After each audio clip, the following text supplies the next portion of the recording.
Shalom jemaat yang Tuhan kasihi, selama 2 minggu ke depan ini kita akan membahas topik pembaharuan pikiran dan peperangan rohani.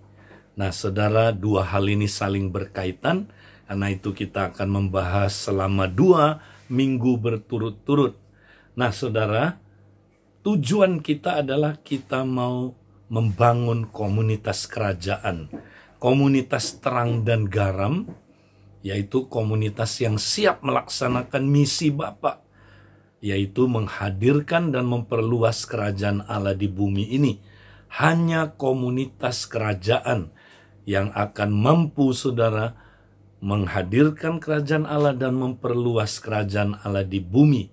Nah, untuk membangun itu saudara, maka kita harus mulai dari diri kita sendiri, mulai dari saya, dan mulai membangun manusia roh kita. Nah, ini penting saudara. Ya, bagaimana caranya kita membangun manusia roh kita? Nah, saudara, itu adalah dengan cara mempraktekkan disiplin-disiplin rohani, disiplin up in out. Nah, khususnya disiplin up, saudara. Kita akan hari ini melihat bagaimana kita mempraktekkan Roma 12, bukan hanya ayat 1, tapi juga ayat yang kedua. Nah, ayat yang kedua itu intinya adalah pembaharuan akal budi. Itulah pembaharuan manusia roh kita, saudara. Ingat, manusia roh kita sudah dipengaruhi oleh dosa, saudara. Khususnya pikiran, perasaan, dan perilaku kita dikuasai oleh dosa, dirusak oleh dosa. Itu sebabnya kita perlu ada pemulihan. Ya. Nah, itulah intinya Roma 12 ayat yang kedua. Nah, bagaimana saudara kita mengalami pembaharuan manusia roh kita, saudara?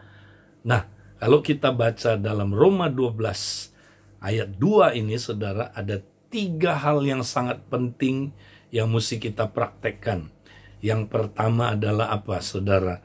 Ya, dikatakan di sini, saudara, janganlah kamu menjadi serupa dengan dunia ini.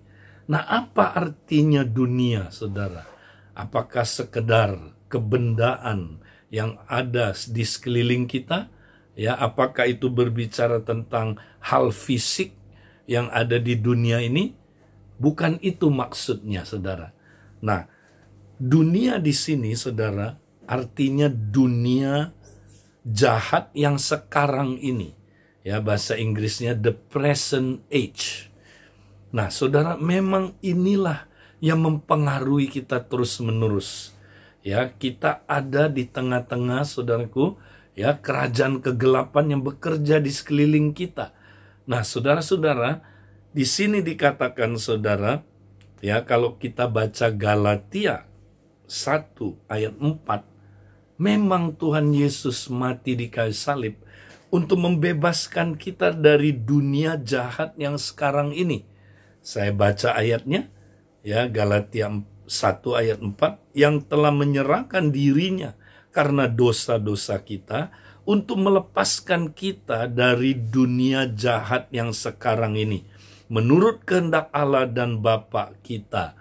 Jadi Yesus mati buat membebaskan kita dari dunia jahat yang sekarang ini. Nah, dunia jahat inilah yang mempengaruhi, saudara, pola pikir kita. Mempengaruhi, saudara, bahkan hidup emosi kita. Mempengaruhi perilaku kita. Ya, kalau saudaraku, dunia ini bisa mempengaruhi, saudara, pola pikir kita, maka juga emosi kita terpengaruh. Dan kalau emosi kita terpengaruh, saudara, maka perilaku kita juga ditentukan oleh itu. Nah, karena itu, saudara, kita dikatakan jangan mau kita menjadi serupa dengan dunia ini. Artinya, pikiran kita nggak boleh menjadi seperti yang ada, saudaraku, di dunia jahat yang sekarang ini, saudara. Jadi, pikiran-pikiran duniawi, saudara, yang dimaksud adalah pikiran yang serupa dengan dunia ini, yaitu pikiran yang menganggap hidup ini berpusat pada diri sendiri dan dunia, tidak perlu berpusat kepada Allah dan tidak perlu dikontrol oleh Allah. Nah, saudara, itu pikiran dunia, pikiran jahat dunia yang sekarang ini. Nah, saudara, ini kita dipengaruhi, ya. Nah, kalau kita punya pikiran yang jahat seperti ini, pikiran yang tidak benar seperti yang ada di dunia yang jahat yang sekarang ini, saudara, maka apa yang terjadi? Maka kita, saudaraku, nggak akan pernah mengalami pembaharuan manusia roh. Bahkan, saudara, kita semakin tergerus imannya. Bahkan lama-lama, saudara, kita bisa, saudara, imannya menjadi lemah. Dan, saudara, banyak orang akan mundur dari Tuhan karena itu. Nah, sebab itu, saudara, kita harus apa? Melakukan pembaharuan pikiran kita. Nah, kita harus tahu dulu, saudara, dari mana pelemahan iman itu datang, saudara. Dari mana, saudaraku? Dari pikiran-pikiran jahat yang ada di dunia yang sekarang ini, saudara. Nah, itu, saudara, bisa terjadi dalam hidup kita, ya, karena dari 3 sumber, saudara, pengaruh itu. Ya, pertama, ya, pengaruh medsos, dan karena kita kurang, ya, mendekatkan diri dengan firman, saudara. Nah, ini sumber yang pertama. Kalau kita, saudara, dapat terus input dari medsos, nah itu dunia banyak, saudaraku, mempengaruhi kita dari situ. Ya, kita terus dicekoki. Makanya, saudara, kalau kita terus dicekoki lewat internet, saudara, dicekoki lewat, saudara, info-info yang kita dengar, tanpa kita dicekoki oleh firman, maka, saudara, pikiran duniawi itu mulai menguasai kita. Ya, makanya, saudara, ini sumber pertama penyebab di mana kita punya pikiran yang duniawi ini, saudara, menjadi serupa dengan dunia ini, ya. Jadi dari situ, saudara, makanya kita perlu, ya, saudara, mengontrol penggunaan, ya, medsos ini, saudara, khususnya penggunaan, ya, smartphone kita. Kita harus kendalikan tiap hari, saudaraku. Kita harus menguasai, ya, smartphone kita. Kalau enggak, kita terus dipengaruhi, saudara, oleh dunia ini.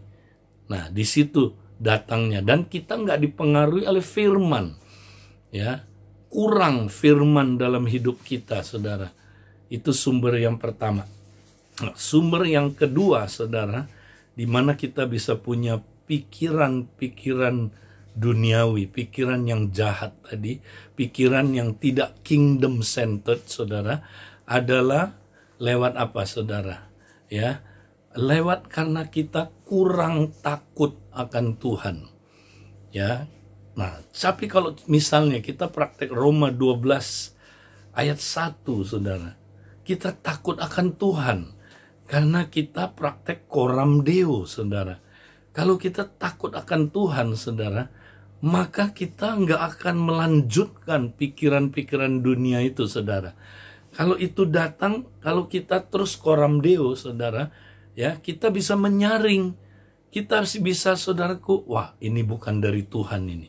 Ya, saya harus tolak, saya nggak boleh terima terus. Ya, nah, kita lagi nonton TV, kita lagi lihat apa, saudaraku, gadget kita, lagi melihat, saudaraku, input-input yang kita dapat lewat medsos. Kalau kita takut akan Tuhan, kita bisa apa, saudaraku, menyaring itu, ya, sehingga itu tidak masuk. Apalagi kalau dia udah masuk ke pikiran bawah sadar, wah, itu susah sekali dihapusnya, saudara. Karena itu, saudara, mari, ya, kita harus, saudaraku, praktek Roma 12 ayat 1. Terus kita takut akan Tuhan, tinggal di hadiratnya. Makanya Roma 12, saudaraku, ya, kita nggak bisa praktekkan ayat 2 kalau kita belum mempraktekkan ayat 1. Ya, nah, banyak orang langsung membahas Roma 12 ayat 2. Ya, nggak bisa, saudara. Kita mesti taat sama ayat 1 dulu. Mempersembahkan tubuh, tinggal di hadiratnya, coram Deo, takut akan Tuhan. Membuat kita, saudara, ya, bisa mengalahkan, saudara, pikiran-pikiran yang tidak sesuai dengan kehendak Tuhan. Pikiran dunia tadi itu. Nah, saudara, input yang ketiga, saudara, pengaruh yang ketiga yang menyebabkan kita bisa punya pikiran duniawi tadi, saudara, adalah apa, saudara?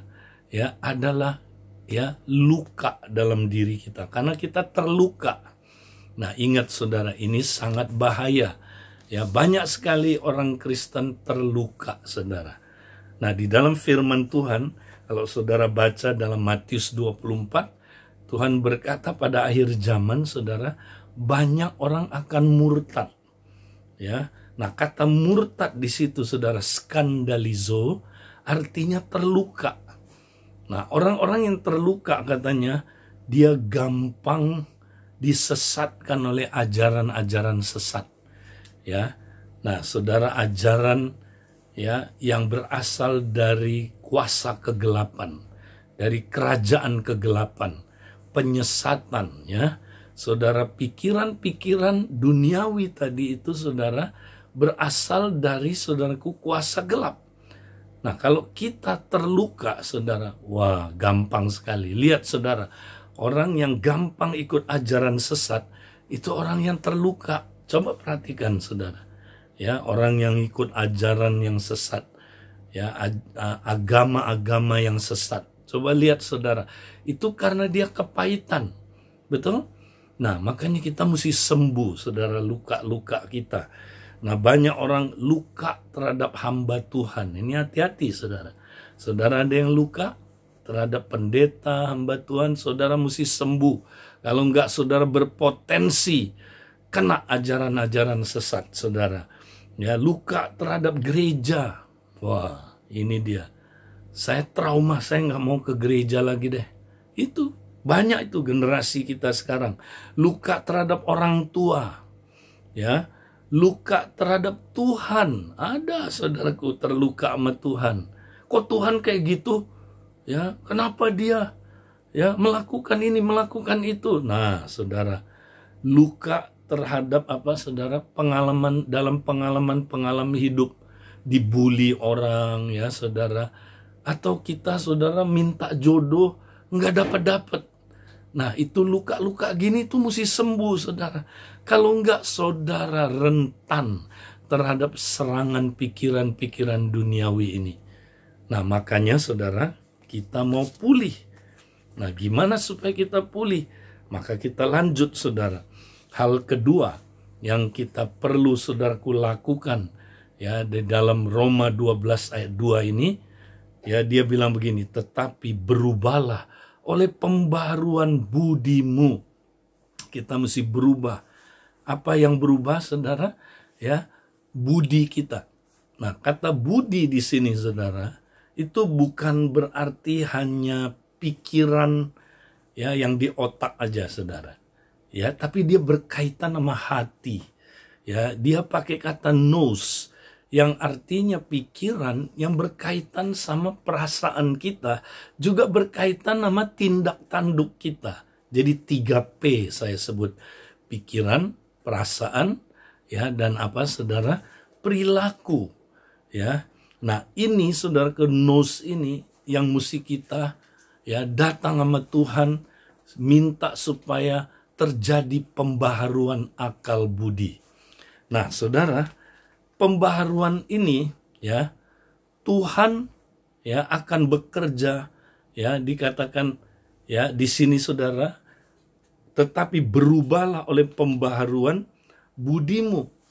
Nah, kata kerja yang digunakan di sini adalah present tense, dalam pengertian ini mesti terjadi terus-terusan tiap hari, saudara. Ya, terjadi terus-terusan, bukan sekali seminggu, bukan. Ini bukan satu program acara selesai, bukan, terus-terusan, saudara. Tiap hari. Ya, inilah bagian dari ibadah sejati, saudara. Kita mesti ngalamin pembaharuan budi. Apa itu? Ya, pikiran, perasaan, dan perilaku kita. Ya, kita mesti terus, saudaraku, diperbaharui. Nah, ada bagian Tuhan. Bagian Tuhan adalah, saudara, Dia yang akan menolong kita, saudara, ya, mengalami pembaharuan budi ini. Tapi ada bagian kita. Bagian kita adalah berubahlah. Ya, jadi kerjasama. Ya, jadi pembaharuan di sini adalah proses kerjasama antara Roh Kudus dan kita setiap hari dan terus-menerus menuju akal budi atau manusia roh yang semakin serupa dengan Kristus, saudara. Terus-terusan, ya. Jadi ini, ya, saudaraku, hal yang sangat penting. Nah, prosesnya lewat apa, saudara? Gampang, lewat merenungkan firman, ya. Nah, kita maka harus merenungkan firman terus. Ya, saudara, kita lihat Yesus memberikan kita, saudaraku, contoh, ya, sebagai seorang manusia dia datang, dia adalah model kita, saudara. Bagaimana kita mesti hidup sebagai manusia, ya, yang baru, ya, ciptaan yang baru. Nah, saudara, kalau kita lihat, ya, Yesus itu pikirannya dipenuhi dengan firman. Betul? Ya kan? Dia merenungkannya, mendoakannya, mengutipnya, ya, mempraktekkannya. Ya, Yesus taat kepada firman sebagai bentuk penyerahan, ya, penyerahan diri kepada Bapa, saudara. Yesus itu coba lihat, ya, dia, saudaraku, selalu, ya, dia bilang manusia hidup bukan hanya oleh bukan hanya oleh makanan, saudaraku, ya, tapi oleh firman yang keluar dari mulut Allah. Dia ajarin kita, ya, saudara, karena dia memberi contoh. Ya, Tuhan Yesus itu, saudara, ya, kita lihat, saudara, dia selalu, saudara, mengutip ayat, ya, mengutip ayat dari firman, saudara. Ya, kalau dia menghadapi, ya, apa aja, saudaraku, dia menggunakan firman. Ya, karena demikianlah tertulis, ya, saudara, dia selalu mengutip firman. Ya, dia berpegang teguh kepada firman Bapaknya, saudara, sebagai bukti bahwa dia menyerahkan diri total kepada Bapaknya. Nah, kita pun harus begitu, saudara. Ya, kalau kita nggak terus merenungkan firman, kita nggak mungkin bisa, saudaraku, diperbaharui jiwanya, diperbaharui pikiran, perasaan, dan perilaku kita. Itu kita mesti lakukan. Makanya nggak boleh merasa bosen dengar firman, belajar firman, merenungkan firman. Ada orang bosen, Nah, saudara, orang yang seperti itu nggak akan pernah pulih, saudara. Mari kita, saudaraku, renungkan firman. Nah, Alkitab, ya, saudaraku, memberikan banyak hal, contoh-contoh tentang merenungkan firman. Ya, nah, Tuhan, ya, memberikan kita, saudaraku, ya, satu ketetapan hati untuk kita praktekkan, saudara. Ya, jadi, ya, coba kita praktekkan secara pribadi, secara korporat, ya, kita dengerin firman. Ya, baca Alkitab, renungkan, dengerin khotbah-khotbah. Ya, khususnya buat orang yang, saudaraku, juga bisa mengkomunikasikan firman. Ya, orang yang punya karunia mengkomunikasikan, dengerin, saudara. Ya, saat teduh kita, ya, kita sharing di kompak firman. Kita harus, saudaraku, ya, banyak merenungkan firman, baru manusia roh kita dibangun. Baru, saudaraku, ya, kita bisa diubahkan dari dalam. Ya, baru pikiran-pikiran duniawi tadi itu, saudaraku, bisa dikalahkan. Kalau enggak, kita pasti dikalahkan oleh pikiran-pikiran duniawi itu, dan kita jadi serupa dengan dunia ini. Tuhan mau kita jadi serupa dengan Kristus, saudara. Nah, gimana? Kita lihat lagi, saudaraku, maka, ya, bagian yang terakhir dikatakan yang ketiga, sehingga kamu dapat membedakan, ya, manakah kehendak Allah yang baik, yang berkenan kepada Allah, dan yang sempurna. Nah, ini hasilnya, saudara. Kalau kita terus mengadakan pembaruan pikiran, saudara, kita akan, saudaraku, bisa membedakan manakah kehendak Allah. Ya, kehendak Allah di sini, saudara, ya, adalah ya kehendak ya yang, saudaraku, sifatnya kingdom mindset. Ya, pikirannya Kristus itu, saudara, adalah pikiran kerajaan. Ya, kerajaan itu apa? Fokus kepada pemerintahan Allah dalam hidup kita. Ya, jadi kita mesti buang semua, saudaraku, yang anti terhadap kingdom mindset. Ya, pikiran-pikiran yang tidak berfokus kepada kerajaan, saudara. Ya, yang fokusnya kepada ego yang udah rusak ini, saudara. Nah, itu kita mesti buang sehingga kita dapat mengerti kehendak Allah dan kerajaannya, saudara. Nah, murid-murid nggak ngerti tentang ya apa kingdom mindset ini, saudara. Sampai Yesus udah ngajar 3,5 tahun masih nggak ngerti-ngerti juga. Sampai akhirnya Tuhan mesti bikin retreat 40 hari, ya. Tiap hari diulang-ulang ya ajaran dia tentang kerajaan Allah. Baru mereka punya kingdom mindset. Nah, saudara, mari kita semangat, saudara. Kalau kita nggak bangun manusia roh kita lewat disiplin-disiplin rohani, ya, lewat disiplin Roma 12 ayat 2, kita nggak mungkin, saudara, ya, bisa membangun komunitas kerajaan yang siap melaksanakan misi Bapa di dunia ini, siap menghadirkan kerajaan Allah, memperluas kerajaan Allah di bumi. Tetap semangat, saudara. Minggu depan kita akan lanjutkan lagi, ya, saudara, bagaimana kita mempraktekkan Roma 12 ayat yang kedua. Tuhan berkati, amin.